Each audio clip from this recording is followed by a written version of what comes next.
I wanted to start out a little bit though and just say, first of all, welcome to 2024. I haven't been out on this side of the wall. I'm usually on that side with our kids. And all of you parents who allow your children to spend time with us, we are so grateful for you. Thank you for letting them share time with us. We thoroughly enjoy our kids here. I have been there for the past year in the back, and it has been the most magnificent experience working with our youth and watching them grow and have spiritual insight. It's a blessing. And they are truly the youth of Unity, and they are the future of Unity.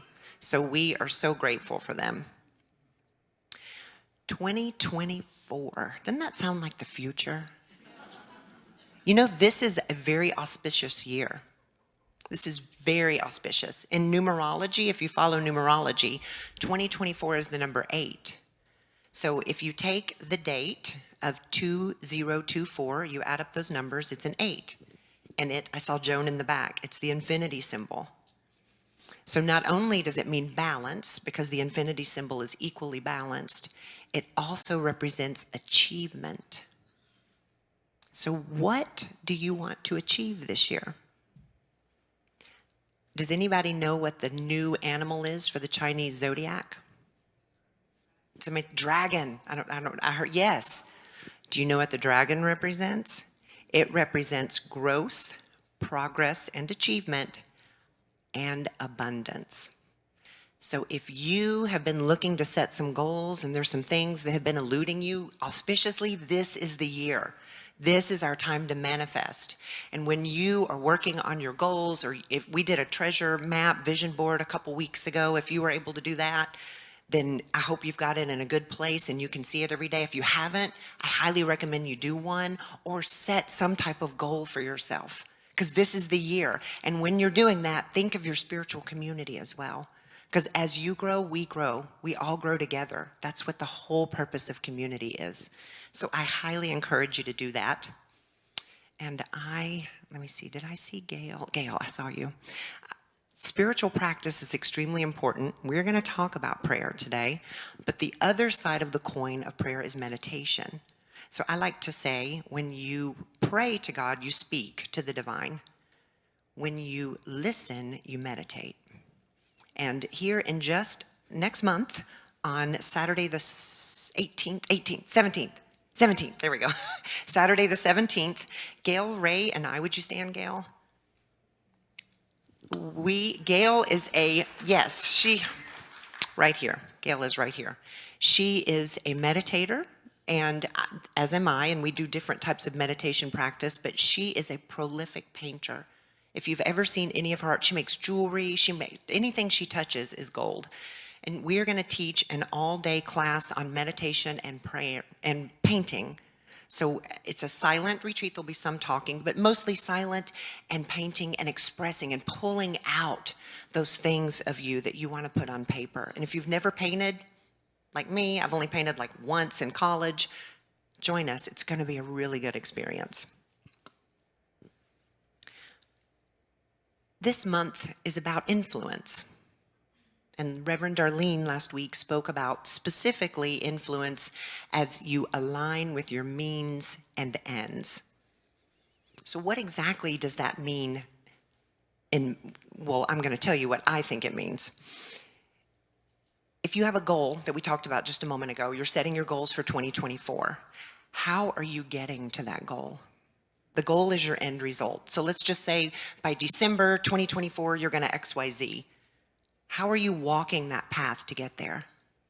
Are you walking in love and joy and happiness, and you're like, I'm going to do this, this is going to be great? Or are you over here and a little frustrated or maybe fearful? When you are in alignment with the divine, everything should flow. It's not always easy. We all know that, right? Life is not easy sometimes. But when you're in alignment, everything flows.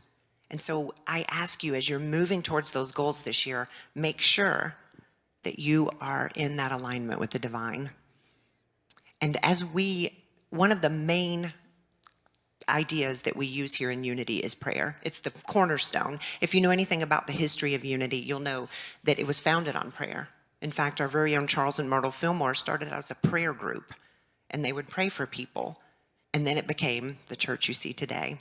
That was over 120, 30 years ago that they started this movement. So prayer is the cornerstone, and we use affirmative prayer, and I'm going to talk about that in a moment, affirmative prayer. Keep that in the back of your mind if you've not heard that term, because it's very different from probably how you were taught in your faith of, or your origin of faith.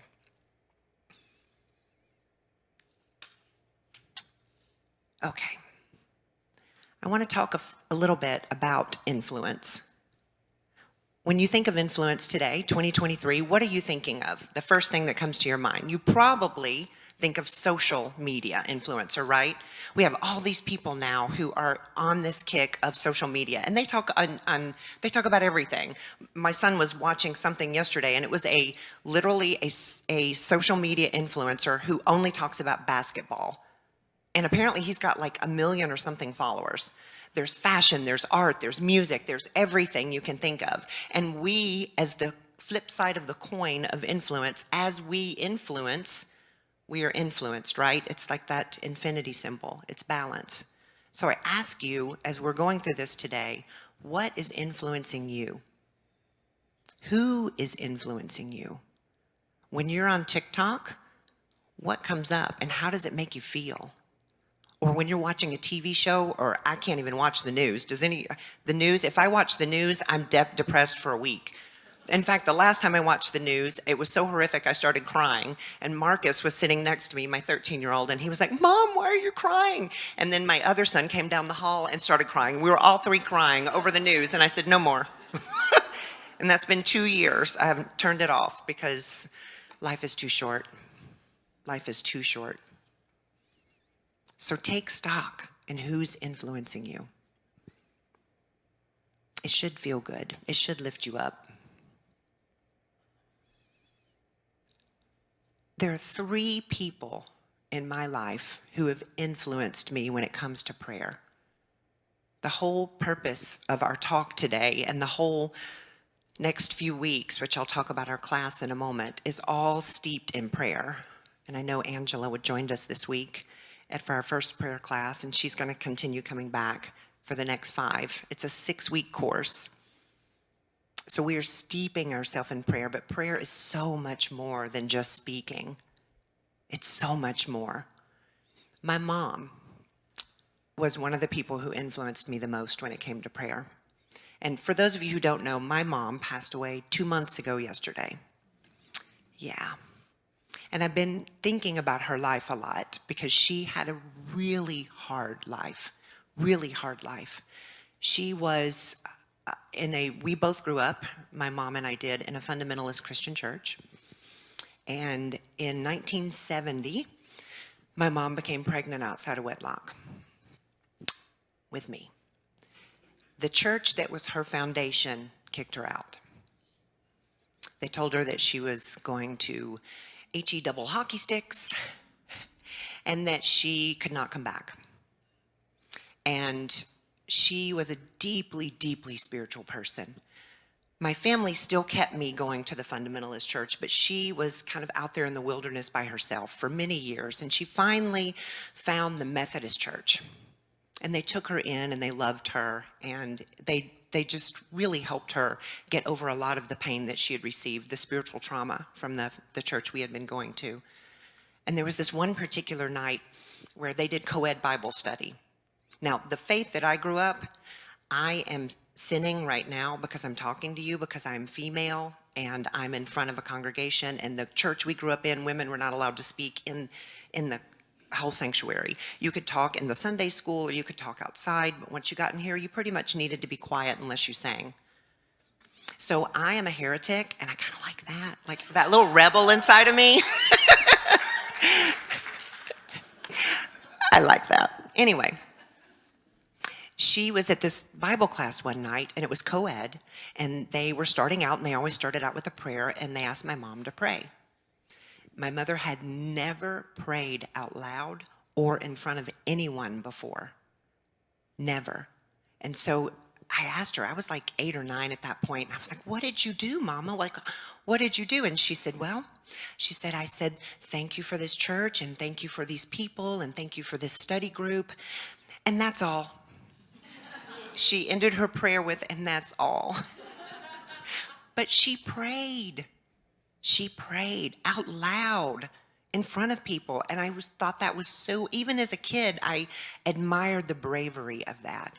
She was such a brave soul. So my first person was my mom. I had to just say that because that story touches my heart so deeply. The second person that has influenced me, you may have heard of, the master teacher, Jesus. We in Unity, as I said, the prayer is the cornerstone. Prayer is what we founded, what this particular philosophy in life was founded on, and it comes specifically from Jesus' lips himself in Mark 11:24. If you've never heard this, I ask you to just embody it. I'm going to read it a couple of times because it is so powerful.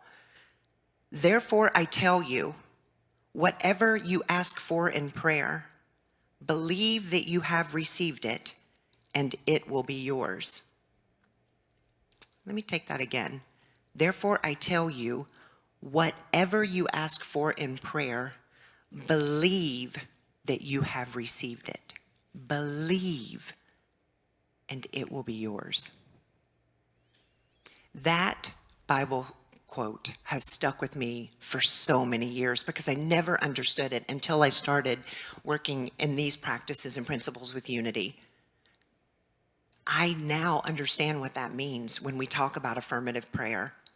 As I mentioned a moment ago, you may have been taught, God, okay, I need a new job. Like I know they're going to let me go and I need a new job. And if you just give me that job, just please give me that job. I'll go to church more. I'll give some money. Like I'll eat better. I'll stop eating at McDonald's, whatever. Just please you know that prayer, right? That bartering prayer, this for that. We don't do that here.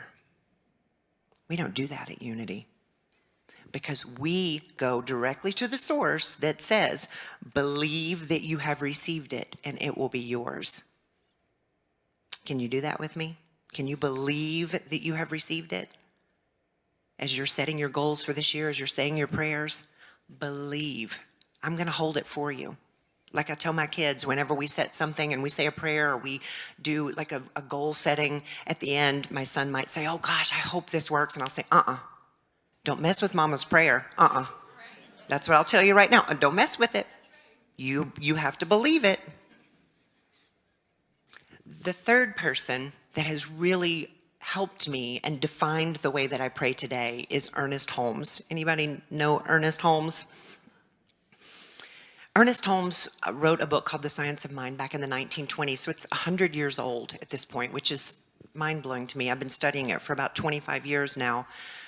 And that book started a particular philosophy that's similar to Unity. We kind of call it our kissing cousin. It was called Religious Science, but Center for Spiritual Living. And inside that, he talks about a 5-step treatment prayer. It's a very formulaic process.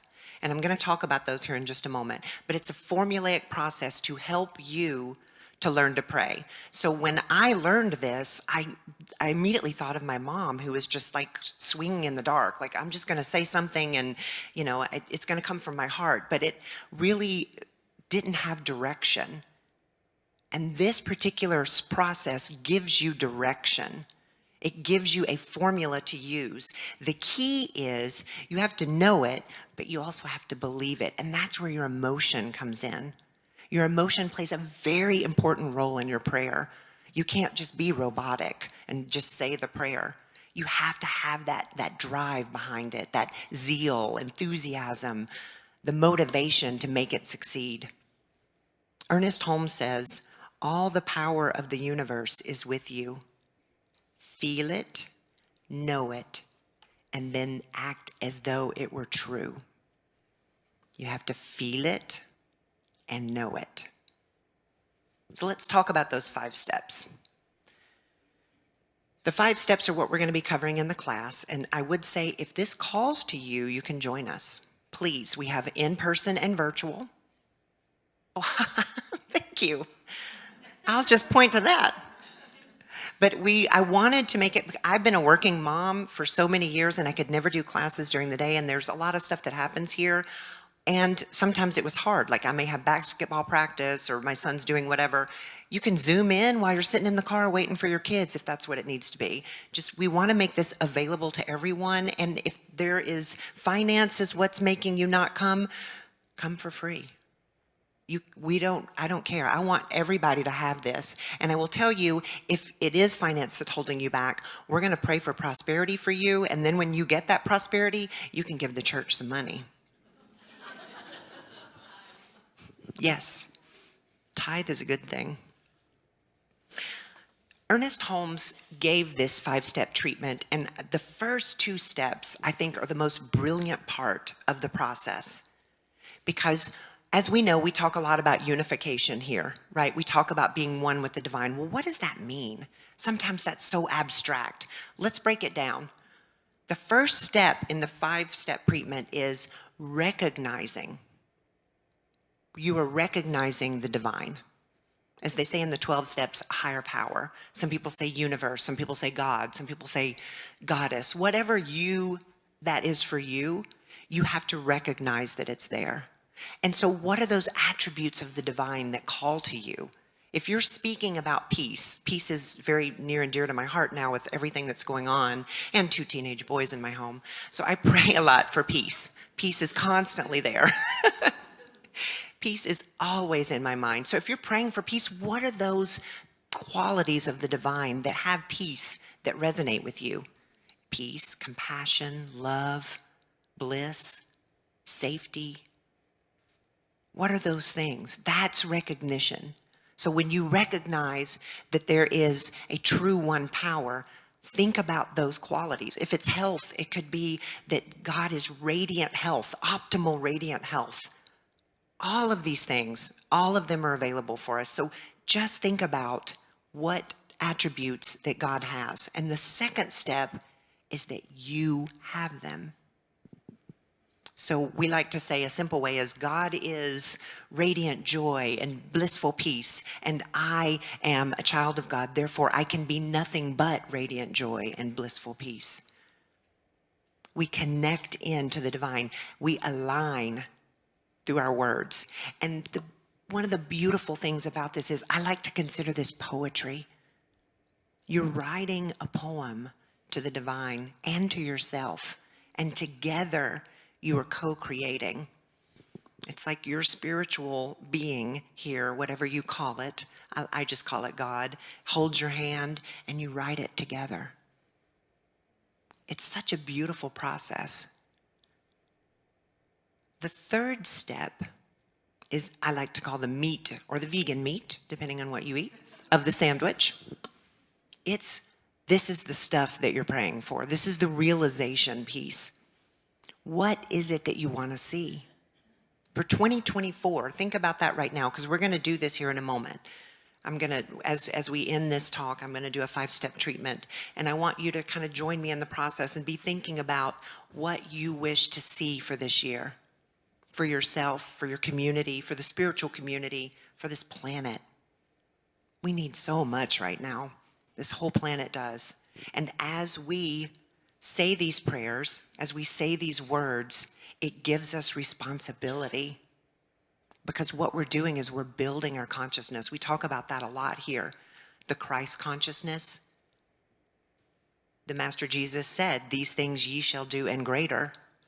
We have the ability with Christ consciousness to raise up, and it is our responsibility to raise up in that consciousness. And we need it so much right now.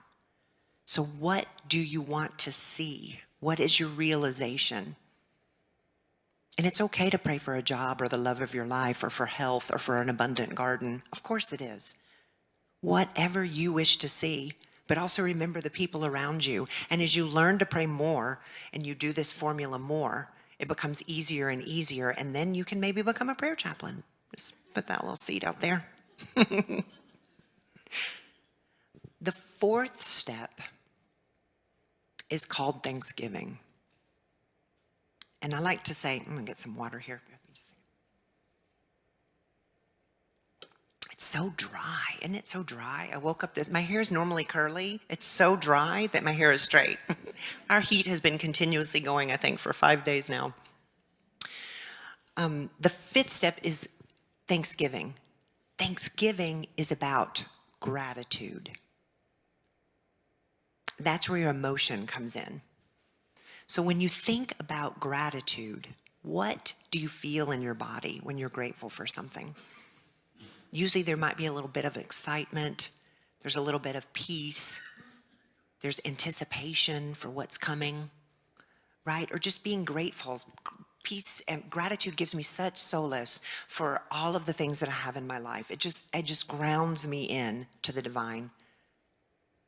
So when you pray affirmatively, we pray as if it is happening now. You are praying affirmatively. And then when you say what you want to say in that third step, you are grateful for it right now. I'm grateful because I know it's here. I know it is here right now. It's not coming in the distant future. It's not down the pike. It's here right now. I'm feeling it in my body. Thank you. I've worked with people in the past that we've done prayer with, and they wanted a new home.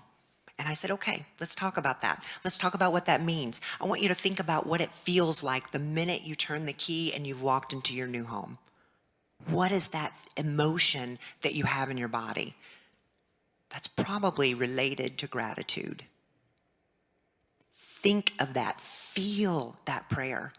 That is what drives this whole thing. That emotion, that gratitude, that drives the entire process of prayer. And then the last bit is letting go. Remember I said a moment ago, don't mess with mama's prayer now. You gotta let go. You can't hold on to it. Oh, I hope. No. Hope is a 4-letter word. You have to trust. You have to trust, because you are co-creating this whole process with the divine. You have to trust. Can you get behind that with me? You know, one of the beautiful things we have right here at our very fingertips are prayer chaplains. They're always here every Sunday. And they always say, don't just pray when things are good or when things are bad. Pray when things are good. Because if you pray when things are good, it can maybe stay good.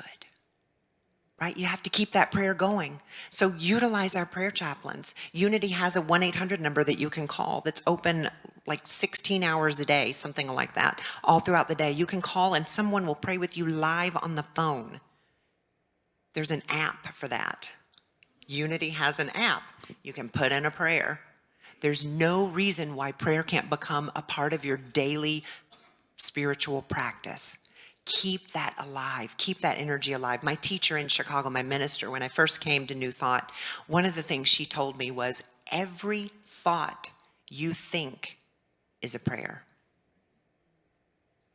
Even science, we're going to be talking about this in our class.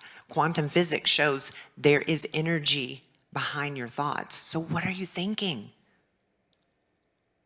I talk about responsibility. We are called to be responsible. Sometimes that's not easy. Sometimes I just want to watch a stupid TV show.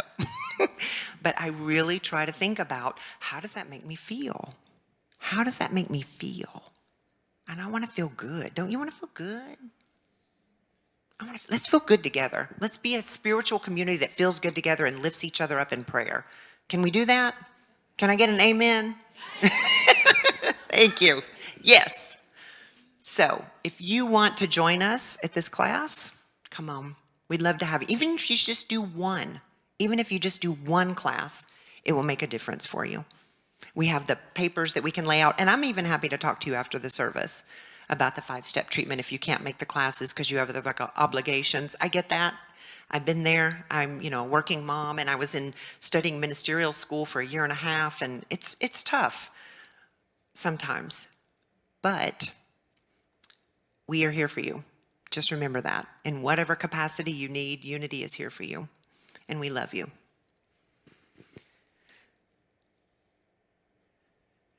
Sarah. Oh, there you are. Sarah's going to play a song. I'm going to talk briefly a moment. Was anyone here in 2017 for Our Love is Power? Yes, yes. If you were not here, that was an all-day event Reverend Darlene put together, and it was phenomenal. We had Marianne Williamson, we had Ricky Byers, who was here, and I'm going to talk about her in just a moment. We had two ladies from Hawaii, I can't remember their names, but they were just, the energy of that room was palpable. It was like walking through a fishbowl of water, and everywhere you went, it was just full of love. Ricky Byers spoke there. If you don't know who that is, Ricky Byers is a singer. She's actually spoke here at our church that Sunday as well. She used to be married to Michael Beckwith, and Michael Beckwith may be a name you know. He was in the movie The Secret back in the day. And they started a huge mega church out in California. She said, sometimes life just gets you, right? Sometimes you're just mired in the muck and you want to say a prayer, but you just can't. You just don't have the words. She said, and when I get that way, I just say, God, you know. And that is okay, because it works. Because guess what? You're going with your emotion, and that is where your heart is. And as my mom says, and that's all. It's okay. It's okay. I wanted to read a quote by Melody Beatty. If you don't know who she is, she was a self-help author and wrote quite a bit about codependence back in the 80s. And she talks about prayer. She says, prayer changes things. Prayer changes us. Prayer changes life. Sometimes an event that has been manifested that needs to be stopped mid-air, we use prayer. Don't pray when you're in trouble. Pray every day. Surround yourself with prayer. You never know when you might need an extra miracle. So let's take this message in today. We're going to do a 5-step treatment. I hope you're holding something in your heart right now that is speaking to you that you wish to manifest in your life for 2024. Whether it's love or joy or peace, a new job, a new home. What is that for you? What is calling you? And I know in this moment now, there's one power, one strength, one divine, radiant energy that permeates everything in this universe. That energy we may call God, the divine, the universe, goddess, so many names, but all the same source. It's the one power. And that source feeds us. It guides us and protects us and loves us. And we, in turn, are a piece of the whole. Each soul here is an individual expression of the divine. We are made of stardust. We are the entire universe in one being. And our power is limitless. Our love is limitless. I see for each person here today, each beautiful soul that got up on this cold morning and came in or tuned in on Zoom or YouTube or wherever they found us, that each soul knows their worth and that they matter. And that they are the embodiment of love. And that what they seek is already here. For we pray affirmatively for each soul that their goal, their desire, Their passion is met in this moment now. And I trust that to be so. For we have been told that what we seek, we must believe it is happening now. So I believe that for each of you and for myself.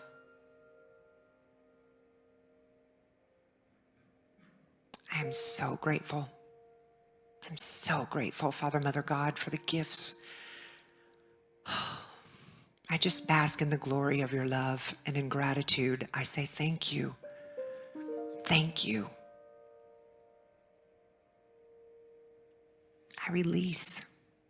I let these words go because I know that you have it now. You have it. God is in the details. The divine is working it all out. And I'm putting these words to the universe so that they come back to me. And I say, and so it is.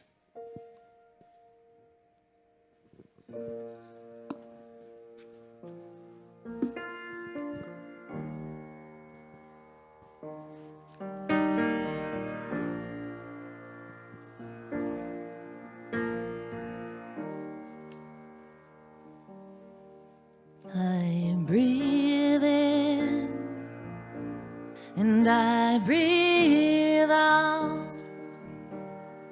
I take in and I give